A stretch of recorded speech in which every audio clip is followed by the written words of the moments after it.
the right to live, the right to breathe, the right to be ourselves without interference, without interrupting our lives. And that's what I want to write about. That's what motivates me.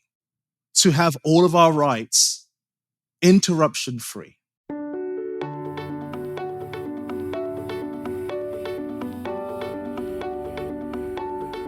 Hello, it's Tony Howell, and I want to welcome you to Conversations with Changemakers. Thank you so much for hitting play. In this month's conversation, we speak with producer, librettist, and lyricist Tegan Summer. The CEO of Timeless Stage and Screen, he is perhaps most known for his unique focus on bio-musicals. Tegan is the worldwide stage theatrical rights holder for the properties of James Dean, Betty Page, the Nicholas Brothers, Amelia Earhart, and many more. I wanted to have Tegan on to speak to us about leadership, creating art, and legacy. I am deeply honored to call this man a friend, but also to build his official website and digital legacy. I know that no matter what kind of artist or human you are, this conversation is going to resonate with you. Enjoy. Tegan Summer, thank you so much for being on the podcast. I'm excited to chat. Yes, Tony, thank you. It's an honor to be here and great to speak with you. Thank you. Thank you. Well, I wanted to have you on because clearly we're creating the bio epic of, I don't even know if that's a word. You have to explain the terms for me. But we're creating tegansummer.com. And I think people can go there. They can go there right now. The full website will be live in August. And you've got so many shows happening. I really don't know how you juggle all of this every single day. But tell us about what I believe is the next show, which is Mozart, Her Story. Oh, wow. Yeah, Mozart. This has been one of the most pleasurable experiences I've ever had in theater. And that's, 30, 40 years now. This show was born just prior to the pandemic. And of course, we're all coping during that time. And this gave me so much comfort to work on. It brought so many wonderful people together to work on it. Of course, we're all looking for a reason for our day-to-days, especially 2019, 2020. And apart from the on-stage collaboration, which I just marvel at every day with these incredible people, it brought us all together as friends. New friends became trusted, bonded, long-term friends. And those that were close to me anyway became work family. We all really came together for this. Mozart, Her Story, the new musical. It's largely about Nan Mozart, Wolfgang's sister, who was arguably the greater musician, the better composer, taught Wolfgang, and 4 years older. But of course, she was a woman in the 18th century, so forgive the phrase, she had to get barefoot and pregnant in the kitchen and she wasn't allowed to compose, never to compose again, were the phrases. And so our musical, our story, is about what happens to her, first of all, and what she does to get herself seen and her music heard, and everything inherent in that quest. We fuse Wolfgang's classics, because she's a Mozart, with contemporary Broadway originals alongside my writing partner, Gregory Neighbors, a fantastic, prodigious composer. I'm booking lyrics, Greg is music and additional lyrics. I've collaborated with Greg before. We have a wonderful working relationship. And the tapestry here, the platform for this musical, is fusing history with what is happening today in the female empowerment space. I was raised in a home with many sisters. My mother, my auntie, most of my friends are strong women. And I just had so many stories over the years from a child to now. And I just wanted to tell some of those stories. And when I was researching Wolfgang, I came across Nan. And I'm like, with my dramaturg and dear friend, Colette Friedman. Well, Colette said, Tegan, there she is. Here's the story. I'm like, absolutely, this is our story. So it's a deep dive into what women have to go through day by day to get an inch of the mile that men receive. And these wonderful collaborators with whom I'm working, we are the vessels for that story. Choreographers, Dwight Roden and Desmond Richardson, legends themselves. They've brought so much fever and heat and onstage glory to this story with their contemporary ballet style. And Furley Prado, who's an innovative choreographer as well in her own right, all bringing their collective expertise to the table to tell Nan's story. Now, of course, I've had some creative license in telling the story, Tony, but only in as much as she's now a composite character of all the stories that I've heard. So it is reality. It was Nan's reality, combined with the realities of other women with whom I've been acquainted with for the last 30, 40 years, and in history as well, read up upon. So here we are. I love that. And one of the things that I've taken away from interviewing other guests is that sometimes, the timing of a particular show is just as important as the content, the subject matter. So I'm excited for you and the company. And I also want to brag on you because you understate this, but you're an Ovation Award winner and NAACP Award winner. So can you tell us when those awards happened? Yes, no. Oh, Tony, you are sneaky. Yes, that was many, many years ago. I'm writing your bio. Like, I have to do my research. Well, I cherish those times. That was when I was acting in theatre mainly. The Roby Theatre Company, Danny Glover's theatre company, I was working with them. Ben Guillory, artistic director. We worked on a Haitian slave trilogy called For the Love of Freedom, written by Levy Lee Simon. So it was well awarded, well accredited, well credited, that show.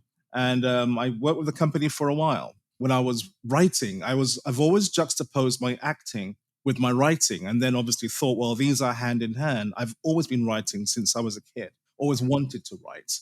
And I would sneak into West End theatres, Tony. After school let out at 3:30 p.m., junior high, I believe, obviously, the American school system calls it junior high.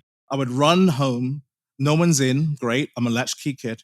And then I would scurry away to the West End and sneak into either matinees or watch rehearsals as an Afro child, you know. Little did I know it's Andrew Lloyd Webber, Cameron McIntosh show, or a Bill Kenwright. It's Leah Salonga, Jonathan Price, Con Wilkinson. And then I didn't realize the significance of a Les Mis or a Miss Saigon that I'm watching or sneaking into rehearsals, or Richard talking to me about lyrics. And when they would break, they'd say, hey, Tegan, come and hang out and play on the piano. And that's how I learned the art of musical theatre, by watching it in reverse. I was the Benjamin Button of producing and writing. I was just learning through running from school at the end of school to theatres and hanging out until curtain in some instances. Then they finally said, yes, this is great. You need to go to school. And as soon as I graduated, that was my obviously major. I moved from acting to writing, producing, and here we are today. But my love of theatre came from theatre. I like to think it's as organic a process as one can get, because I've never wanted to do anything else, because we are certainly framed by what and how we are nurtured. And that's all I cared about. I got giddy at a billboard. I got giddy at an opening, and no one around me could relate to it. I was, apart from my wonderful family members, I was ostensibly raised by modern day carnies. And I consider myself a modern day carny. If we were back in the 30s and 40s, even before, we are modern day carnies, right? Yeah. My life is blessed. I'm writing pretty songs for a living. And I look at that with sincerity. And because that is such an honest base, I'm thinking to myself, well, now you have that, Tegan. Look at what you can do with that, what messages we can further. Can we make a change? We know the harmonies. We know a stanza now. We know how to write an arc. We know what the act breaks are, the 11 o'clock number. The fundamentals are there.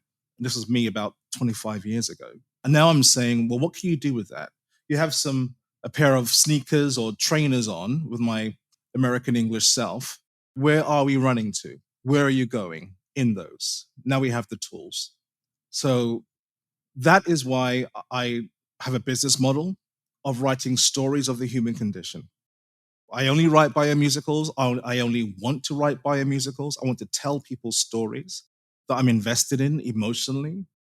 I'm a bit of an eclectic hodgepodge myself, being, a Black Brit with Barbadian parents, being raised in London, and New York. And there are so many facets and assets to me of commonality that I see in the iconic personalities and icons. Yeah, I just said iconic personalities. They're simply icons. But how do they become icons? What was that fall from grace?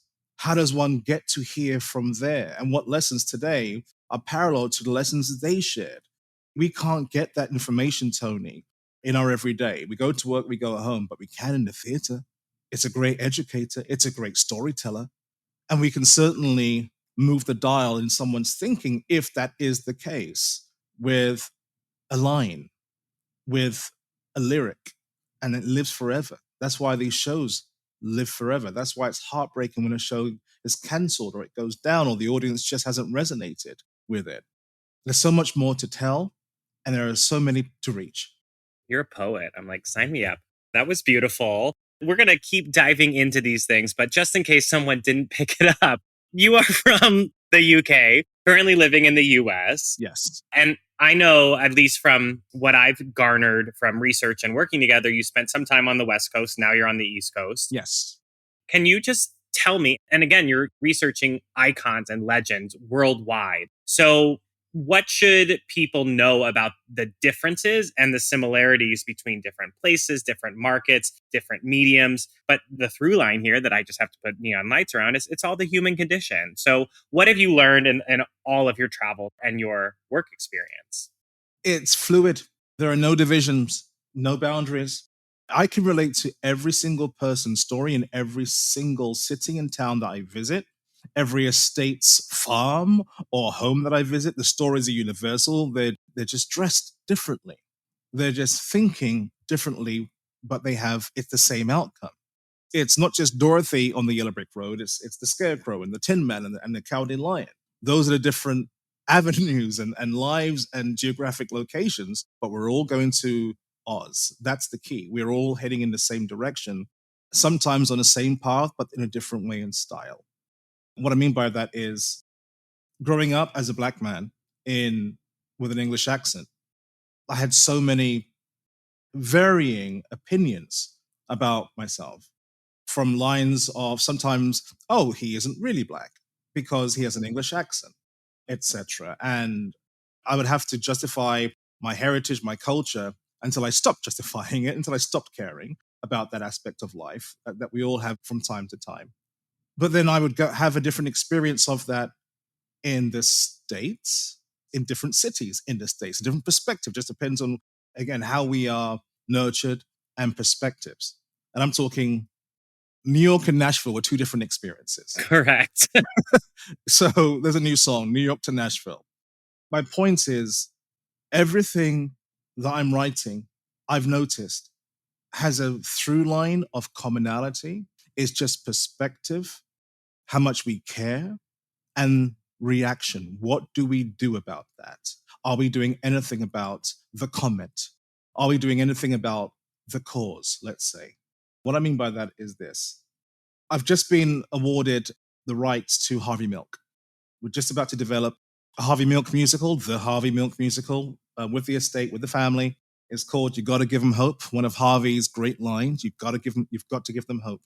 Harvey Milk musical. And I was asked a question the other day.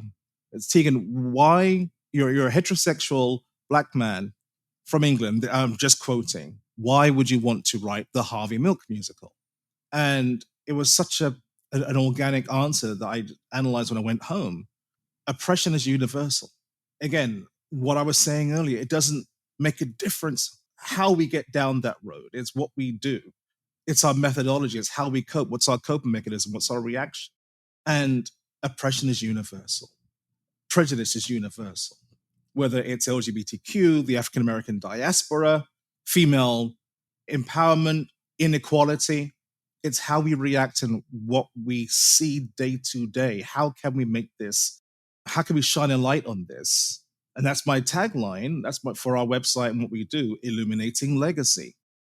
I want to shine a light on everything that is not how one would like our children, if we have kids, I do not, but if I did, I want my children to live a better life by having an example illuminated to the negative now, so we can work in it together for a positive future.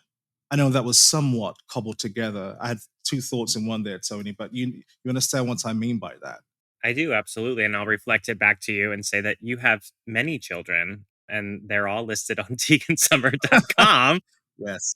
So, speaking of illuminating legacy and sort of using your spotlight to teach lessons, do you want to highlight another show that you have in the canon that particularly like the message or the intention or the thesis behind it? Yes. Well, just spoke about Harvey Milk, obviously, with regard to the LGBTQ community, which is very near and dear to my heart. Mine too. Yeah, absolutely. Growing up in New York and London and in West End theatre, musical theatre particularly as well, it's just been a joy and a blessing to be working with, in and around, side by side with the LGBTQ plus community. So I'm extremely blessed to be able to have a platform to help the LGBTQ plus visibility and causes, number one. And Malcolm X. I'm about to develop the official and authorized Malcolm X musical. I'm working with the estate, the Shabazz daughters, CMG Worldwide Inc., Mark Rosler, and obviously with regard to the African American diaspora and history, I see little Tegans every day. I just turned 50 and that crept up on me. And I'm going into my old schools. I'm going to shows and seeing young performers. And again, I want to shine a light on what went historically so we can pave the way for a better future for my African American and Black British and Black diaspora brothers and sisters. And we can do that. It's never forgotten, Tony, what our ancestors and those that went before us went through, but sometimes in the zeitgeist of our everyday hustle and bustle, the theater is a beautiful house of remembrance and recognition. And that's what I love. And that's why this was very much a significant property and personality for me to write about. It's not about gathering the brand. It's about gathering experiences. It's about sharing experiences. And Malcolm X's experience is one that I would like to put a familiar and familial touch on. It's not about what we'd get in documentaries gone by. It's not just about the sensational headlines. We often get in an email the subject line, I want to look at the body of the text. The man, the family, what you ate at breakfast, cereals, how you spoke to your children, and what Malcolm X thought about growing up. So in an environment where he had to rise himself and become this leader, what's behind the smile? What's behind the gesture? What's behind the cause? Especially as a Black man growing up in England and America, it's fascinating to me, that story. And it's taken a year to secure these rights, and we want to do it justice. And I'm blessed and proud to be on this story. I'm going to go off book. And what I mean by that to our listeners, like I prepped questions, I gave you them, but I'm just going to... I didn't read them. No. I'm curious to know, because this is something that I'm skeptical about with all of the bad news coming out of the United States. But, I believe that artists are change makers. And I believe you as well, that like the theater is a place to make change. But for someone who, I don't know, like, do you believe that like your work is the way that you are an activist and making change? How does one be a change maker in 2022? We are simply being ourselves, aren't we? We're trying to be ourselves. And what's our strongest lesson? You might be a methodology. You might be a painter. So you go paint a mural of note. You may be a dancer. So you have a beautiful piece that speaks to you and maybe can speak to the audience. I'm a writer. I write scripts, I write lyrics. Now that may be a fancy to some, but to me, it's my way, my communication, my way of moving my thoughts forward as a vessel of change. And I'm very happy and blessed that it's in the theater because it's given me a home for it. It's so strange. Theater is oxymoronic. It really is, because we go to theater for something on a rainy Wednesday afternoon matinee to a blockbuster Saturday night. We go to the theater for something of comfort, as in, I'm going to see a show, I'm going to see a Broadway show, I'm going to a West End show. We get dolled up, we put on our jackets and whatnot, and we go to something that's warm and familiar. It's a Broadway show. But there's a part of us, and it's often that we want to be surprised with the familiar. We want to take away something new, of change, with the comfortable. And what that does, it allows us, the writers, freedom. Because truly, there is no expectation. There's no risk. As a writer, there is no fear. So it's almost a spoonful of sugar, or the most immaculate literary Trojan horse. Let's have the stories brought in that will entertain, a little, maybe didactic in terms of the educational pill, let's say. And we can all have a fantastic and wonderful experience if we combine the two. And I really believe that's what the theater is doing every single day. We all take something. It can be something as innocuous as a pirouette. But what if that reminds you of your mother, who grew up as a dancer, who fought for you day after day after day? And what in turn, if that triggers or alerts or pushes you to fight for what she fought for? What if we're looking for something in our lives, as sometimes we often are, or we sometimes are, looking for something, a change out of our daily, I won't say drag, but out of our daily routines? Something like as a pirouette, if we track what I just said, as innocuous as a pirouette can move mountains. And you never know. I've had people come up to me with my lyrics or songs, or I've had emails and forums, and it just gives me, Tony, joy every day to carry on when we sometimes don't want to move forward with our duties of the day. That's what keeps me going. That gets me up at 6 a.m. for my routine. That keeps me going the next day when I think about that, or the joy in collaboration, because I know what the end goal is, something that can move, and I'll let everybody else fill in the blank. I just want to put it out there. And if it touches you in some way, that's the goal for me. That's the blessing. Everything else will come.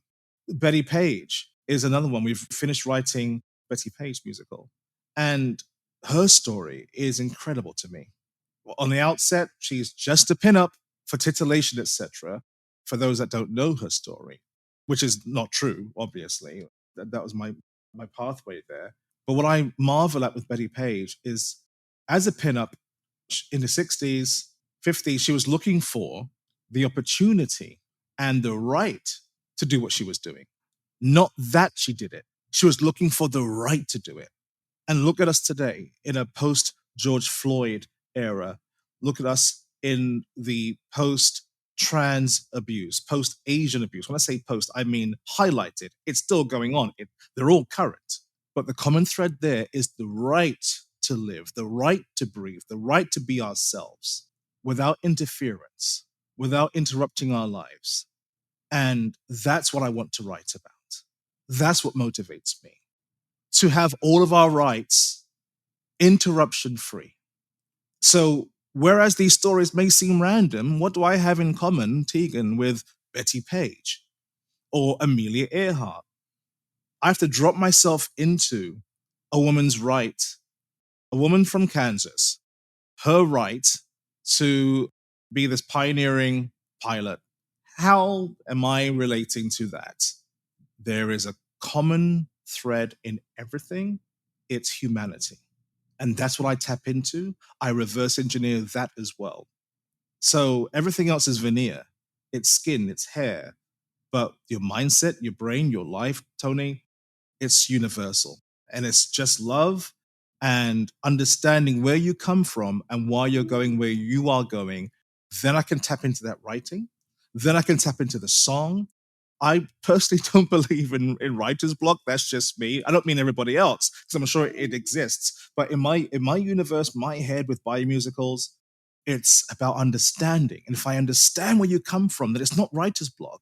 So if I stop, I'm like, it's the motivation, it's their motivation, Amelia's, Marilyn Monroe, Harvey Milk, Dorothy Dandridge, Betty Page, the Nicholas brothers.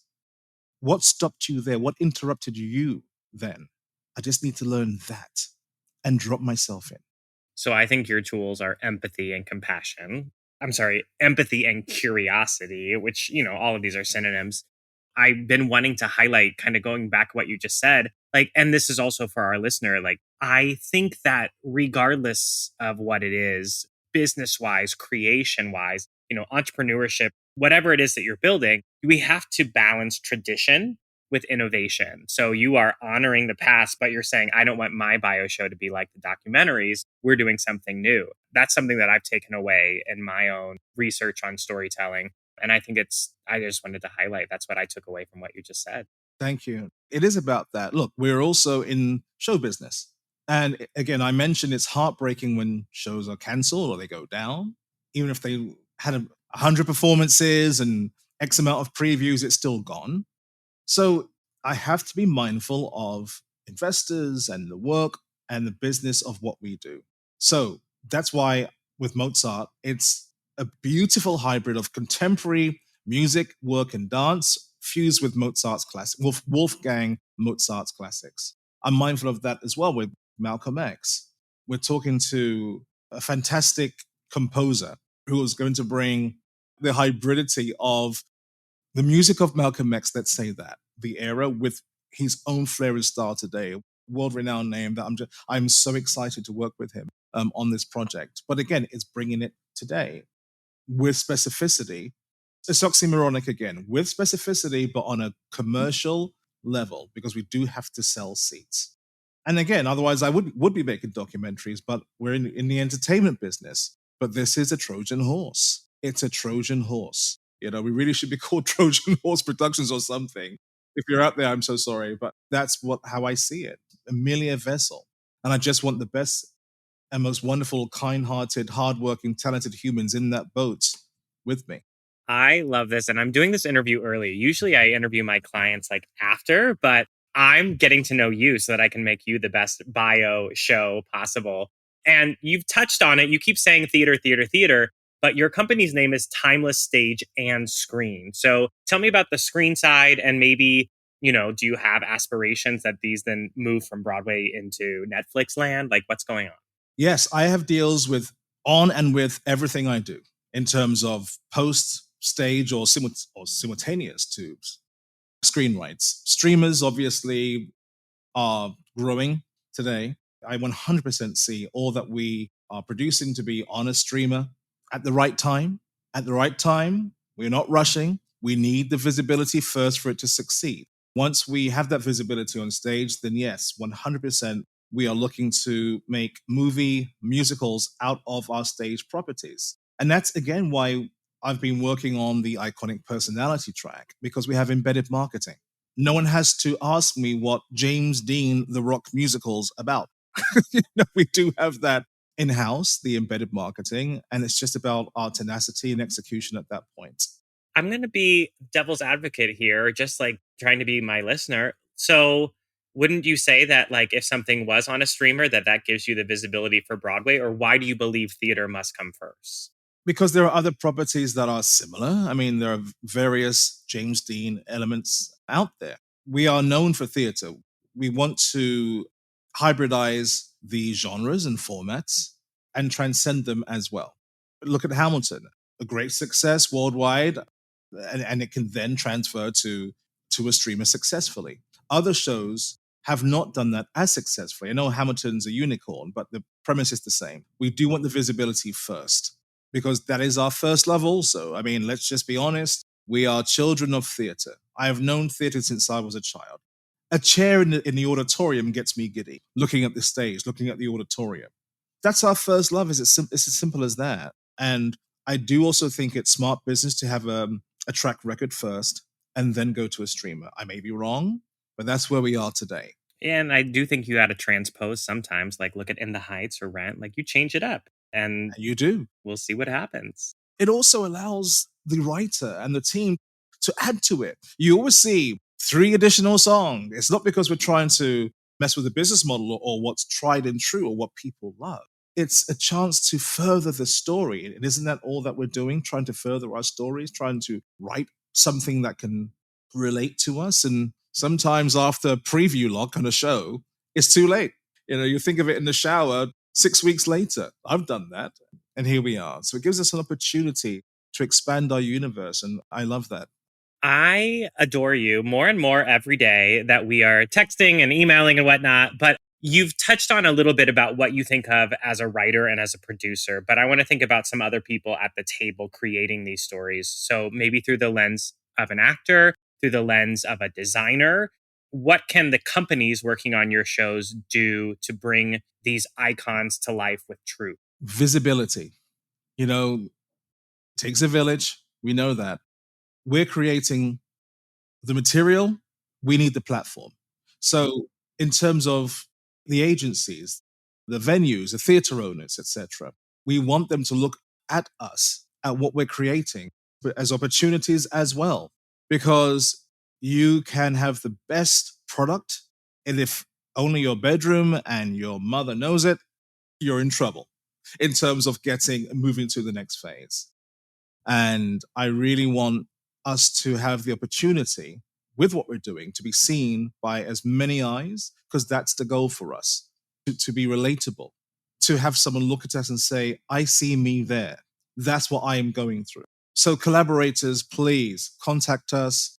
Bit of strange advertising now. If you go to tegansummer.com, there's a contact link at the bottom.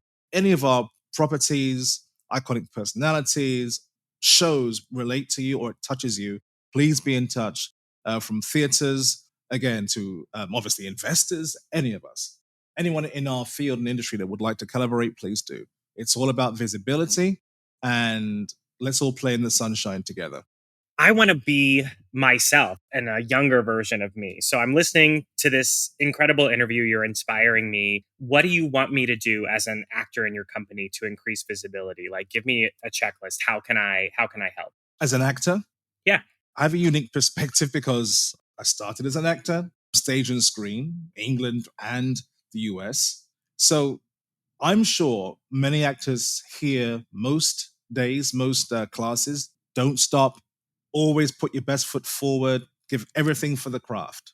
Biggest lesson I learned was just to be myself. We're always folding ourselves into what we believe society wants of us, be it peer pressure, pressure from the screen, or with regard to I don't look like that, I don't sound like that. This is something that will never be in my life. It's 100% unobtainable. I will never achieve this. Oh, if I could go back or speak to actors today, it's all about what you are now is exactly what we need to see. So be yourself 100% and never stop, never look back, eyes forward, eyes front, and you will get there. The insecurity of life where we always look backwards, obstacle, it's the biggest fear. But that's tough, especially when it's a 3 a.m. thought waking you up. So we need like-minded people to say, you are enough, 100% to the nth degree. You are enough. The essence of you in your craft, in your lines, in the sides, in the libretto, in a stanza, in a song, in the 11 o'clock number, and we will see you. We will see you. So beautiful. It's not where I was expecting it to go, but I'm like, yes, speak the truth. Now I want to think about some people that I've worked with that are creating their own films. They're creating their own musicals as well. So, can you share maybe a secret or two about how you get investors involved? And on the flip side of that, it's just the nuance of like, it's fundraising, but with larger donors. So, yeah, how do you raise the money, Tegan? It's specific for me, and I'm sure others can take something from this. I don't believe I'm, the only person in the universe thinking as I do. But it's horses for courses for me. Just the business side of me says if I'm producing a project about the Nicholas brothers or Malcolm X, I go to the African American diaspora more so. I would say more so. Not completely, of course, because I'm not that myopic in my view, but business common sense. I would like to move the projects to where they're most relatable. I say most, not completely, because these projects, as I've mentioned earlier, has a universal theme.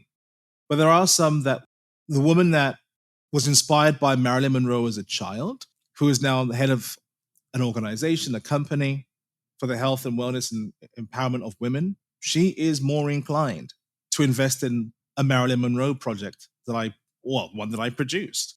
She would have been a prime candidate of at least exploration and consideration than others. Let's just say that.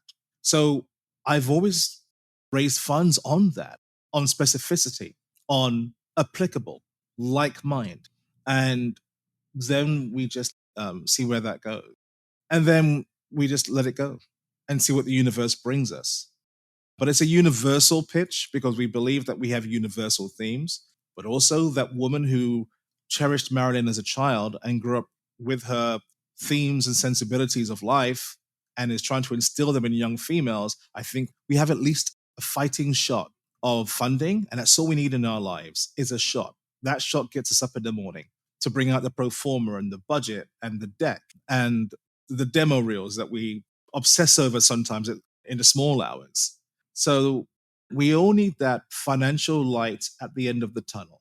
And I try and create that tunnel by looking at like minds with the properties that I've acquired and the themes and writing that I'm putting into final draft. If we align, there's a shot. I love that you always introduce me to phrases that I have to like look up later or ask you about. So horses for courses. We'll all look that up. I'm going to just you don't have to explain. That's our homework for everyone listening. But another thing that you said to me that I had to ask you about was a concept of leading from the front. And so I'm just wondering if you could teach our listener this concept and anything else you want to pass on about leadership. Oh, yeah. It's just through osmosis, really. I say that casually. I don't mean to be as dismissive as that suggested. I've just had great leaders and great mentors in my life, and I've just watched them. I've just shut up and used my ears and eyes rather than my mouth. From junior high, college, companies, bosses, leaders, I've noticed something. Everyone with whom I've worked in that capacity, I've taken lessons from. I've become godfather to their children, etc. And that says something to me because leadership is not just about knowing where to cross the T's, dot the I's, how to engage a room. It's about who you are as a human being, as a person. And are you someone that I want to be around every day? That's true leadership for me because you are leading by example. My day-to-day footsteps, are they akin to yours? And if they are, do I want to be in your shoes? That's leadership to me. Leading from the front in this context is that. And I wanted to be my mentors growing up so badly. I adopted some of their mannerisms early days without meaning to because it looked good. Oh, that gesture was great. He commanded the room when he did this. And I've tended to pick up on small things organically without meaning to. I am an amalgam of the best experiences and I try and learn from the challenges, truly. Leading from the front in terms of growing up and finding out, investigating, exploring who we are as human beings. It's about fear, acknowledging it. It's everything we've seen in every story of who am I? Do I fit? Or even do I work as a human being? Which is a far deeper exploration for me. And living from the front more accurately is be who you are as best as the demons on every shoulder can allow us to. Soon we'll flick them off. But in the meantime, as best we can, keep walking forward, keep looking forward. And if you want to look behind, Orpheus, I'll catch you. I'll be there for you. So that's what we're about. If you do stumble, we'll pick you up. Because so many people, Tony, have picked me up. So many people have helped me. Honestly, from Esiaba Arobi, bless his heart, Gloria G in London, Stephen Leahy, so many mentors I've had have helped me. I know the phrase that we all say and think is pay it forward. I want to strip it down. It's not even that. I just want to be there for you. I just want to be there. And it's not even about seeing myself in you. No, you are you. I just want to be there. And it's as simple and as clean as that. So because I am there, we are there, our stories are there, our tribe is there, feel free to walk. We've got you. I just want to give you, it's so great. I love making this podcast too, because I hear through lines from different guests and the way that you phrase it is so beautiful. I want to also talk about being your own boss because you are running the show and you've done this again in different places, different markets, different career paths. And I know from working with you and then putting on these big shows that you are an incredible collaborator. And kind of what you just said, you allow people to walk forward and you're there with them. Anything else that you can share, maybe things that you do to take care of yourself How does one become a healthy CEO? That's the mission of my company. Ooh, a healthy CEO. That's an interesting question. I've been blessed enough to work with my friends who are amazing. I'm talking Tony winners, Tony nominees, up and coming, bubbling unders. Just I'm talking just pure craft for the moment. People, those at the top of their game. They've been so generous with their time. I'm blessed that they've seen enough of the material to want to do that because there's a traffic issue in our industry. Everyone has a libretto, everyone has a screenplay. How do you permeate that traffic? That's the goal. That's the key. Again, I like to think that iconic personalities help the green light as opposed to the amber or the red light with the embedded marketing. So when you're working with these dearest of friends, it becomes a pleasure every day. Don't get me wrong. We have our ups and downs, like anyone. We have our challenges, differences of opinion. But because at the heart of us, we care about each other deeply, or at least on a work family level, differences of opinions, more often than not, they do not turn into personality clashes. Simply, I think we should hire her. I don't. Well, then why don't we have a meeting? Let's set up a Zoom or an in person, listen to this material, let's get more information, and then let's see where we land. Now, that's another story for another day, what that tiebreaker would be. But these elements are broken in that trajectory, not the end result. Before you get to the decision about her, the relationship is either intact or it's broken. I'm talking in extremes, but I'm speaking of the pathway. The relationship is more important sometimes than the decision, sometimes with your team. How you walk in every day on a Monday morning, hi, how are you, coffee in hand, that first indication, that first hello is an indication of how you get on and whether you will survive in a group of individuals every single day. I have executive producers, obviously, in production, company managers, GMs, all that have a voice and contributing factor to this beautiful family of theatrical crew and roles. I often say this, there's a lot of air in this room to breathe. Breathe. I don't need all of it. I don't want all of it. I have enough. Trust me. As book writer, lyricist, producer, and sometimes to 100% degree, my own co producer, bringing in the funds, I have enough roles. I'm not that person. I don't need to be head cook and bottle washer. I'm done. So let people do the jobs that they're best at. I am the antithesis of a micromanager. I love my team to thrive in what they do. In fact, it's a joy to watch people excel and have the credit where sometimes they do not, but I make sure they do with us. Visibility is key for me.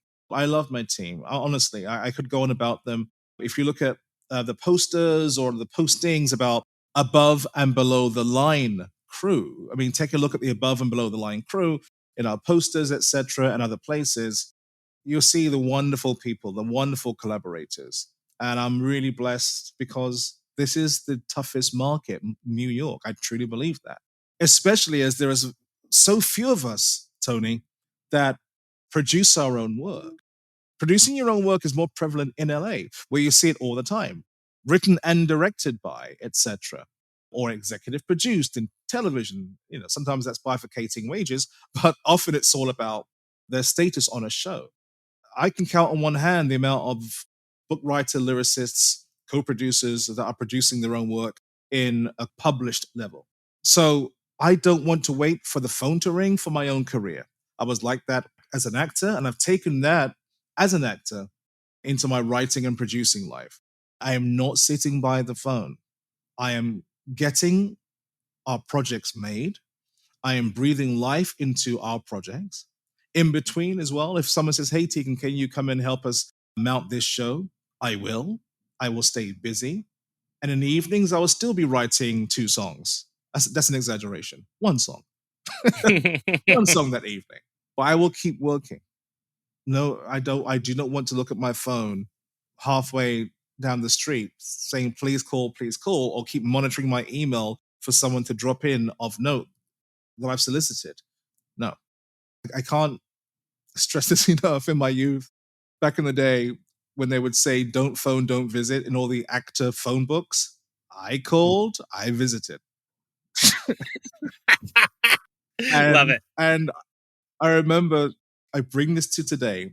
this lovely casting director back in the day, that when I was acting, not that she's back in the day, when I was acting back in the day, again, someone else ago is what I call it, Judith Holstra in LA. She was casting a show at the time called Strong Medicine, I believe.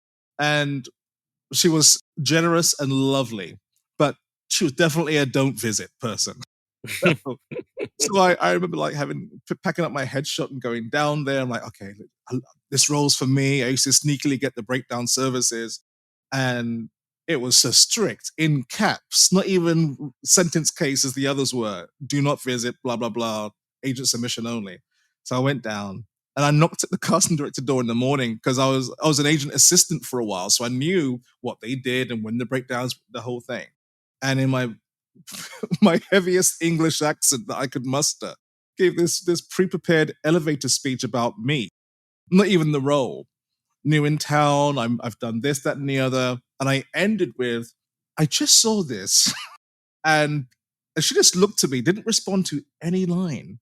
And she said, what's the role? And I said, it's for Xavier Town. I said Strong Medicine. It was for the People on Lifetime. I was playing CCH Pounder's son against Leah Thompson. And she said, what's the role? I said, I gave her the line, I gave her the show. And she looked at me, she said, stay there. Went away, came back and said, who's your agent? I gave her my agent at the time. She says, come back at 2:00. Here are the sides. And closed the door. And I booked it.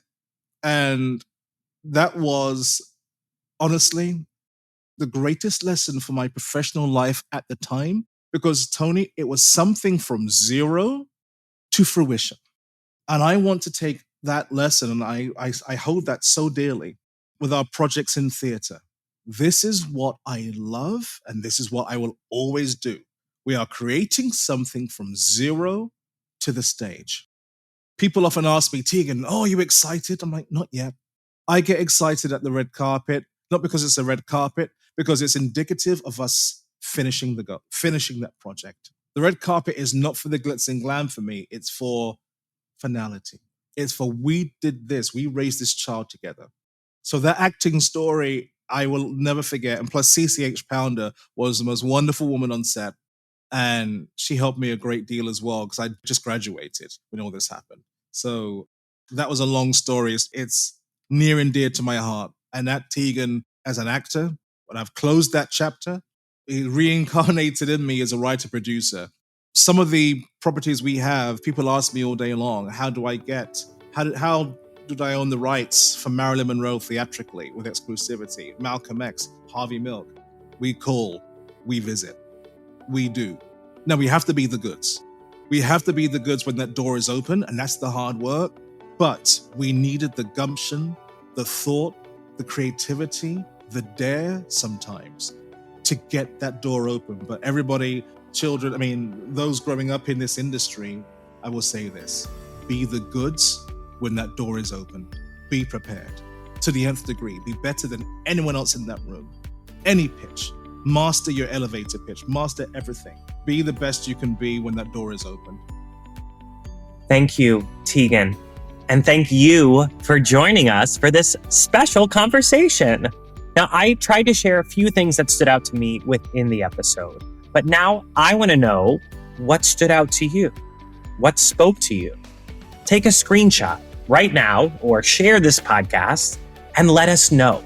Be sure to tag Tegan Summer and Tony Howell so that we can amplify your thoughts on leadership, art, and legacy.